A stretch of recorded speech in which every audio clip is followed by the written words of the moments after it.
Voilà. Donc, shalom à vous les bien-aimés, c'est votre serviteur le prophète Prince Jérémie, président de l'Union des paroles des prophètes Afrique-Côte d'Ivoire. Voilà, partant de la Côte d'Ivoire, mais qui va se représenter partout le monde entier.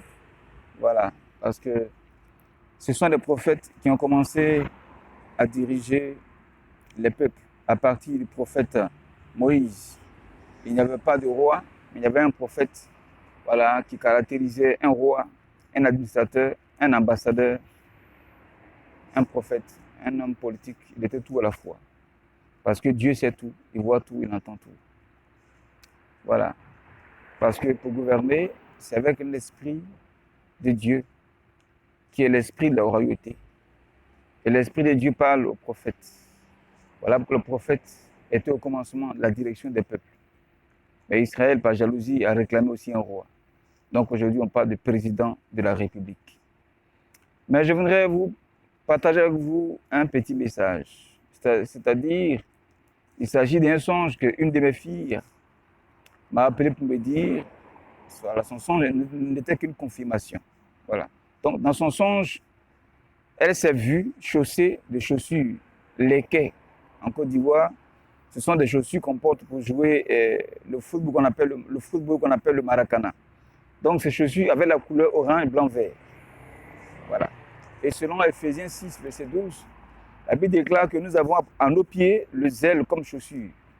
Donc, pour définir ce songe-là, Dieu révèle un zèle national concernant la Côte d'Ivoire. Un zèle national, une révolution nationale, une marche populaire, des revendications depuis le nord, le sud, de l'est à l'ouest de la Côte d'Ivoire pour réclamer leur liberté. Donc le mécontentement du peuple qui va venir très bientôt pour que la volonté de Dieu soit faite par rapport aux élections aux élections présidentielles de 2025 qui s'approchent. Voilà. Ça peut dire que l'homme politique est établi de par la volonté du peuple, qui est inspiré de Dieu.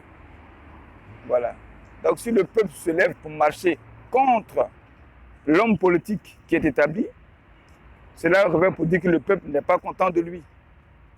Et si le peuple réclame son départ, il doit obéir par sagesse et pour sa vie et pour sa sécurité et pour son honneur. Mais quand les hommes politiques sont établis et que le peuple se lève pour marcher et qu'ils ne comprennent pas le message divin de Dieu et qu'ils veulent combattre le peuple, en effet combattre Dieu, ils finissent par tomber dans la honte et dans l'échec. Parce que qu'est-ce que l'homme pour combattre Dieu? Amen. Donc voilà ce qui se prépare en Côte d'Ivoire. Ainsi, comme c'est tout le peuple qui va se lever du nord au sud, de l'est à l'ouest de la Côte d'Ivoire, ayant dans les mains les drapeaux orange, blanc, vert, chaussés du zèle de l'évangile de Dieu. Donc, en effet, d'une arme de combat qui est le zèle, pour réclamer leur paix, pour réclamer leur liberté, pour réclamer la grâce de Dieu sur la vie, il faille que l'armée soutienne le peuple. Car l'armée aussi, bien aimé, agit dans le plan de Dieu, dans l'esprit de Dieu, car Dieu est l'éternel des armées. Le peuple, c'est Dieu, l'armée, c'est Dieu, doivent se mettre ensemble pour rétablir l'ordre politique. Voilà ce qui s'annonce en Côte d'Ivoire et nous prions pour ça. Et si tu es ivoirien, ce message te concerne comme sujet de prière. Shalom à vous.